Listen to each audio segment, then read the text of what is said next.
క్షణక్షణం పోరాటం కణకణం ప్రజాపక్షం జనసైనిక్ న్యూస్ కి స్వాగతం. ముందుగా హెడ్లైన్స్. ఇక డీటెయిల్స్ చూస్తే ఇప్పుడు దేశంలో హాట్ టాపిక్ గా ఉన్న అంశం కులగణన. బీసీలు ముఖ్యమంత్రులుగా ఉన్న రాష్ట్రాలతో పాటు కాంగ్రెస్ పాలిత రాష్ట్రాల్లోనూ కులగణనకు గ్రీన్ సిగ్నల్ లభించింది. అయితే తమది సంక్షేమ సామాజిక పాలనగా అభివర్ణించుకుంటున్న ఆంధ్రప్రదేశ్ ముఖ్యమంత్రి వైఎస్ జగన్మోహన్ రెడ్డి ఏమాత్రం ఆలస్యం చేయకుండా కులగణనకు ఆమోదం తెలిపారు. సీఎం జగన్ అధ్యక్షతన కీలక నిర్ణయాలకు మంత్రి మండలి ఆమోదం తెలపగా ఈ నెల 20వ తేదీ తర్వాత రాష్ట్రంలో కులగణన ప్రక్రియ ప్రారంభిస్తున్నట్లు ముఖ్యమంత్రి ప్రకటించడం ప్రతిపక్షాలపై పైచేయి సాధించడమేనని రాజకీయ విశ్లేషకులు అంచనా వేస్తున్నారు. కలెక్టర్ల ఆధ్వర్యంలో ఆయా సామాజిక వర్గాల అభిప్రాయాల సేకరణ చేయనున్నట్లు తెలుస్తోంది. అణగారిన వర్గాల అభ్యున్నతికి కులగణన మరింత దోహదం చేస్తుంది. ఆర్థిక సామాజిక సాధికారత దిశగా చేయూత అందిస్తోంది. ఇంకా ఎవరైనా అర్హులు ప్రభుత్వ పథకాలు అందకుండా మిగిలిపోయినా కూడా ఈ గణన ద్వారా తెలుస్తుంది. తద్వారా వారికి లబ్ధి చేకూర్చేందుకు వీలుంటుందని సీఎం జగన్మోహన్ రెడ్డి ఈ సందర్భంగా స్పష్టం చేశారు. దాదాపు 90 ఏళ్ల క్రితం దేశంలో కులగణన బ్రిటిష్ హయాంలో చేశారు. దీంతో అన్ని రాష్ట్రాల్లోనూ బీసీ సంఘాలు కులగణన చేసి బీసీ జనాభాను తేల్చాలని డిమాండ్ చేస్తున్నాయి. జంతువులకు కూడా గణన ఉందని, మరి బీసీ గణన చేయకపోవడం ఏంటని నిలదీస్తున్నారు. ఈ రిపోర్టుపై సమగ్రంగా వివరాలు సేకరించిన ముఖ్యమంత్రి కుల గణనకు ఆమోదం తెలిపారని అధికార వర్గాలు వెల్లడించాయి. సంపూర్ణ సామాజిక సాధికారతే లక్ష్యంగా రాష్ట్ర ప్రభుత్వం సమగ్ర కులగణనకు శ్రీకారం చుడుతోంది. సమాజంలో అణగారిన వర్గాలకు సామాజిక, రాజకీయ, ఆర్థిక, ఆరోగ్య, విద్యా ఫలాలు అందేందుకు వీలుగా ఈ చరిత్రాత్మక నిర్ణయం తీసుకుంది. దాదాపు శతాబ్దం తర్వాత రాష్ట్రంలో కులగణన ద్వారా మరిన్ని పేదరిక నిర్మూలన పథకాలు, మానవ వనరుల అభివృద్ధితో పాటు తారతమ్యాలు, అసమానతలను రూపుమాపేలా ప్రణాళిక రూపొందించింది. వెలగపూడిలోని సచివాలయంలో ముఖ్యమంత్రి వైఎస్ జగన్మోహన్ రెడ్డి అధ్యక్షతన జరిగిన మంత్రి మండలి కీలక సమావేశంలో ఈ మేరకు కులగణన నిర్ణయానికి ఆమోదం లభించింది. సమాచార, పౌర సంబంధాలు, బీసీ సంక్షేమ శాఖల మంత్రి చెల్లుబోయిన శ్రీనివాస వేణుగోపాలకృష్ణ మంత్రి మండలి నిర్ణయాలను మీడియాకు వెల్లడించారు. ఈ నెల 20వ తేదీ తర్వాత కులగణన ప్రక్రియ చేపడతామని తెలిపారు. కలెక్టర్ల ఆధ్వర్యంలో ఆయా సామాజిక వర్గాల నాయకులతో సమావేశాలు, 5 ప్రాంతాల్లో రౌండ్ టేబుల్ సమావేశాలు నిర్వహించి అభిప్రాయ సేకరణ చేపడతామన్నారు. కులగణన చేపట్టాలని కోరుతూ ఇప్పటికే అసెంబ్లీలో తీర్మానం చేసి కేంద్ర ప్రభుత్వానికి పంపినా స్పందన రాలేదన్నారు. ఈ నేపథ్యంలో బీసీల ఆత్మ బంధువుగా సీఎం జగన్ చేపడుతున్న కులగణనను సామాజిక సాధికార సురక్షగా అభివర్ణించారు. అతివేగం అనర్థదాయకమని ట్రాఫిక్ పోలీసులు ప్రజల్లో అవగాహన కల్పించేందుకు ప్రయత్నాలు చేస్తున్నా ఇలాంటి ఘటనలు తరచూ వెలుగు చూస్తూనే ఉన్నాయి. ఎవరో చేసిన తప్పుకి మరెవరో బలైపోతూ కుటుంబాలు చిన్న భిన్నమైపోతున్నాయంటూ ఆర్టీసీ ఎండీ సజ్జనార్ షేర్ చేసిన షాకింగ్ వీడియో ఇప్పుడు వైరల్ అవుతోంది. ఓ కారు డ్రైవర్ నిర్లక్ష్యానికి తండ్రి కూతుళ్లు ప్రాణాలు విడిచిన షాకింగ్ వీడియోను Telangana RTC MD VC Sajjanar తాజాగా షేర్ చేశారు. గుజరాత్లో ఇటీవల జరిగిన భయానక రోడ్డు ప్రమాదానికి సంబంధించిన వీడియో ఇది. ఆనంద్ ప్రాంతంలో ఓ కారు మరో వాహనాన్ని ఓవర్టేక్ చేసే ప్రయత్నంలో అతివేగంగా వెళుతూ ఎదురుగా బైక్పై వస్తున్న ఓ కుటుంబాన్ని ఢీకొట్టింది. ఈ క్రమంలో బైక్పై ఉన్న భార్యాభర్తలు, వారి 5 ఏళ్ల కుమార్తె ఒక్కసారిగా గాల్లో ఎగిరిపడ్డారు. తండ్రి, కుమార్తె అక్కడికక్కడే మృతి చెందగా తల్లికి తీవ్ర గాయాలయ్యాయని సజ్జనార్ తెలిపారు. అతివేగం తెచ్చిన అనర్థం ఇది అంటూ విచారం వ్యక్తం చేశారు. ఈ వీడియో ప్రస్తుతం నెట్టింట వైరల్ గా మారింది. బూత్ కమిటీ శిక్షణ తరగతులకు హాజరవుదాం, ఐక్యతతో భరత్ ని గెలిపించుకుందాం, కుప్పంలో పార్టీ జెండా పాతుదామని మాజీ శాసన మండలి సభ్యులు, కుప్పం వైఎస్ఆర్సీపీ పరిశీలకులు బి నరేష్ కుమార్ రెడ్డి పార్టీ శ్రేణులకు పిలుపునిచ్చారు. వైఎస్ఆర్సీపీ కేంద్ర పార్టీ కార్యాలయం పిలుపును అనుసరించి కుప్పం నియోజకవర్గంలో బూత్ కమిటీలకు శిక్షణ తరగతులు నిర్వహించారు. ఈ కార్యక్రమానికి గౌరవ మండల కన్వీనర్లు, మున్సిపల్ చైర్మన్, కౌన్సిలర్లు, ఎంపీపీలు, జడ్పీటీసీలు, సర్పంచ్లు, ఎంపీటీసీలు, బూత్ కన్వీనర్లు, బూత్ లెవెల్ ఏజెంట్లు, బూత్ కమిటీ సభ్యులు, పార్టీ ప్రెసిడెంట్లు హాజరయ్యారు. శిక్షణ తరగతుల నిర్వహణలో భాగంగా రామకుప్పం మండలం, శాంతిపురం మండలం, మురుగేష్ కళ్యాణ మండపం, విజలాపురం నుంచి హాజరయ్యారు. ఈ కార్యక్రమానికి ముఖ్య అతిథిగా విచ్చేసిన పార్టీ పరిశీలకులు బి నరేష్ కుమార్ రెడ్డి మాట్లాడుతూ జరగబోయే ఎన్నికలు చాలా కీలకమైన ఘట్టమని, అందరూ ఐకమత్యంతో పనిచేసి భరత్ ను అత్యధిక మెజారిటీతో గెలిపించే బాధ్యత మనందరిది అని పిలుపునిచ్చారు. మదనపల్లి వండిపో గ్యారేజీలో ఆదర్శ ఉద్యోగుల అభినందన సభను ఏర్పాటు చేశారు. ముఖ్య అతిథులుగా విఎస్ఆర్ గ్రాండ్ హోటల్ అధినేత సుధాకర్ రెడ్డి మరియు పోలీస్ హెడ్ కానిస్టేబుల్ రామ్మూర్తిలు విచ్చేశారు. మదనపల్లి వండిపో గ్యారేజీలో జరిగిన ఆదర్శ ఉద్యోగుల అభినందన సభలో పాల్గొని డ్యూటీలో ఉత్తమ ప్రతిభ కనబరిచినటువంటి ఆదర్శ ఉద్యోగుల్ని అభినందించారు.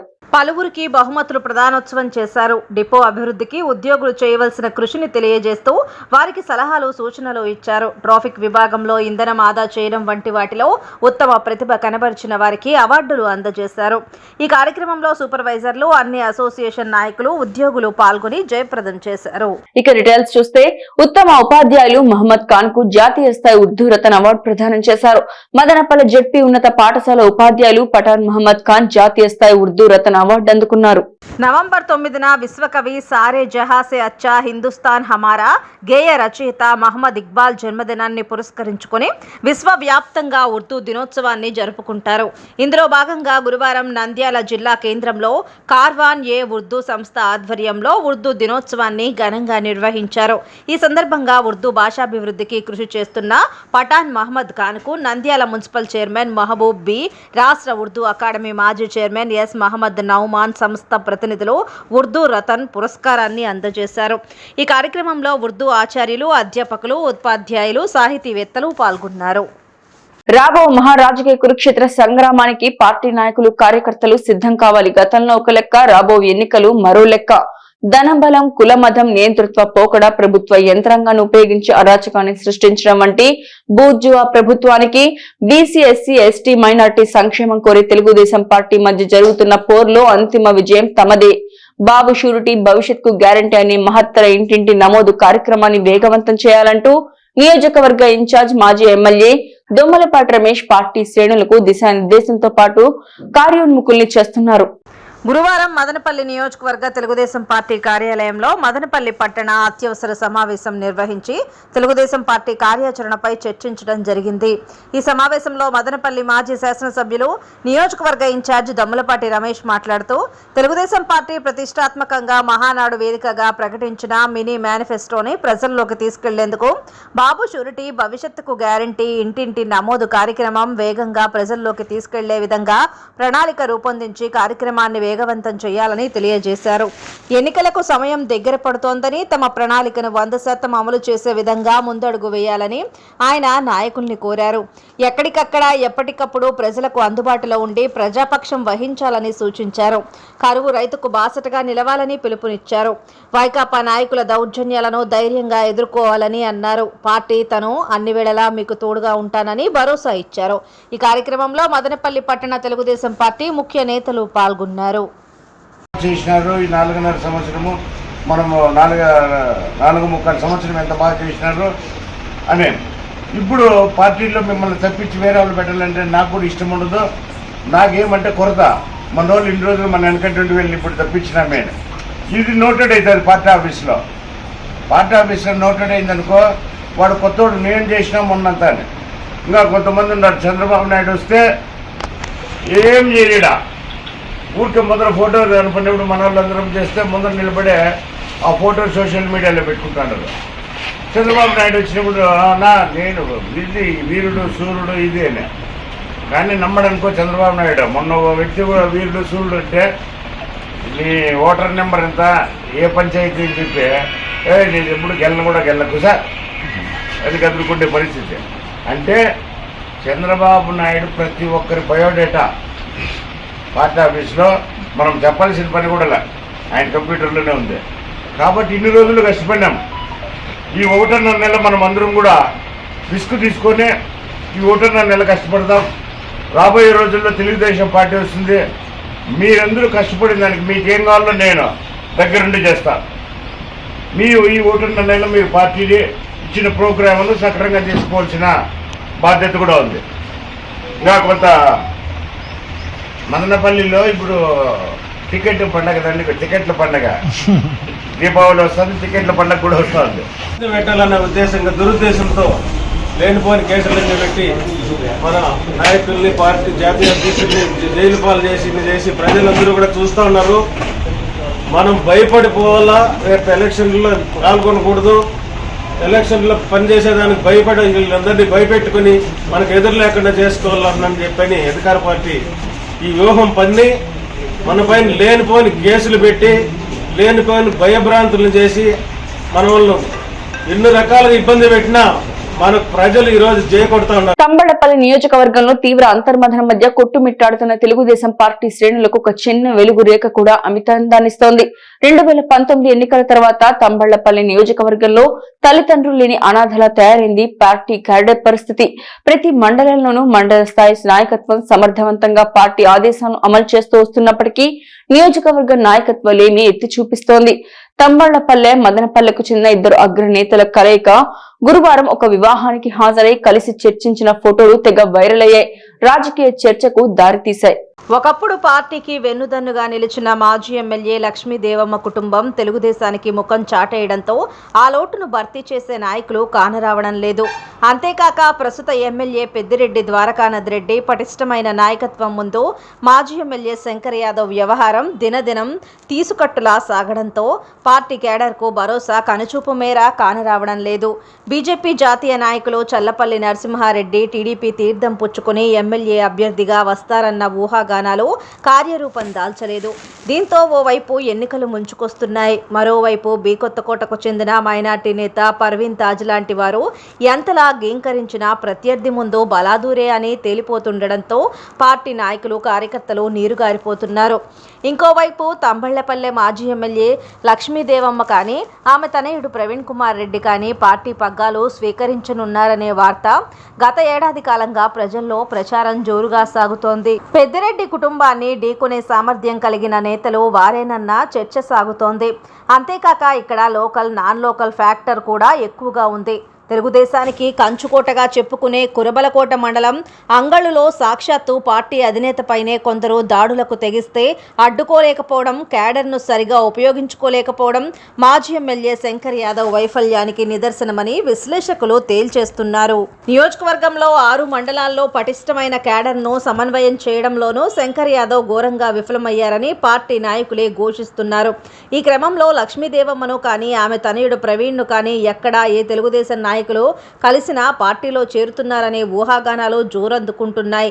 గురువారం ఓ పెళ్లి వేడుకకు హాజరైన లక్ష్మీదేవమ్మను మర్యాదపూర్వకంగా కలిసిన తెలుగు యువత రాష్ట్ర అధ్యక్షులు శ్రీరామ్ చంద్రబాబు ఫోటో తంబళ్లపల్లి నియోజకవర్గంతో పాటు మదనపల్లిలోనూ వైరల్ అయింది. ఇదివరకు కూడా లక్ష్మీదేవమ్మ అనేక కార్యక్రమాలకు క్రమం తప్పకుండా హాజరవుతున్నప్పటికీ గురువారం శ్రీరామ్ చంద్రబాబు కలిసిన చర్చ టీడీపీ నాయకుల మధ్య హాట్ టాపిక్ గా మారింది. లక్ష్మీదేవమ్మ పార్టీలోకి ఎప్పుడు వస్తున్నారని చంద్రబాబుకు పలువురు ఫోన్లు చేసి మరీ అడగడం రాజకీయ ప్రాధాన్యతను సంతరించుకుంది. అనేకంటే తంబళ్లపల్లి నియోజకవర్గం టీడీపీ ఎమ్మెల్యే అభ్యర్థి కోసం పార్టీ శ్రేణులు ఎంతలా ఎదురు చూస్తున్నాయో ఈ సంఘటన తెలియజేస్తోందని రాజకీయ పరిశీలకులు తేల్చారు. చంద్రబాబు క్వాష్ పిటిషన్ లో సుప్రీంకోర్టు కీలక నిర్ణయం తీసుకుంది.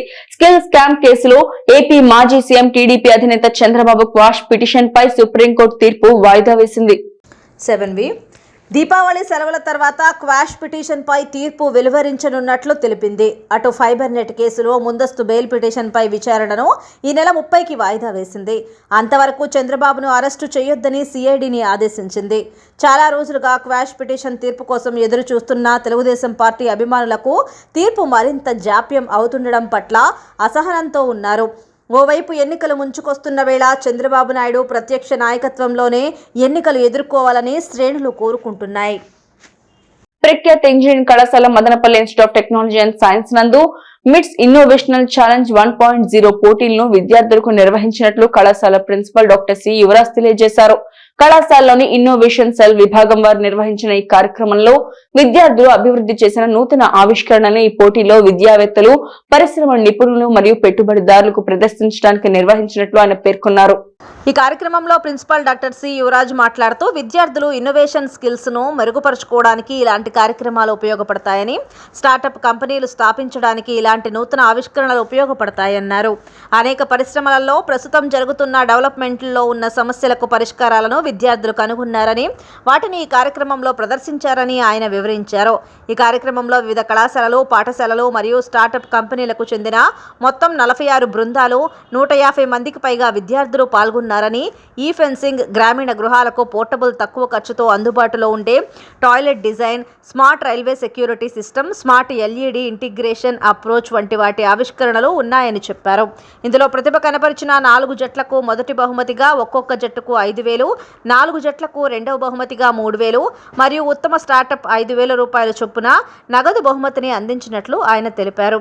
ఈ కార్యక్రమంలో కళాశాల డీన్, అడ్మినిస్ట్రేషన్ మరియు international doctor Srimanth Basu, institutions innovation council IIC coordinator doctor Arul Kumar తదితరులు పాల్గొన్నారు. అనుక్షణం ప్రజల పక్షం NN న్యూస్ ఇంతటితో సమాప్తం. తిరిగి ఎప్పుడు బులెటిన్ లో మళ్ళీ కలుసుకుందాం. అంతవరకు సెలవు, నమస్కారం.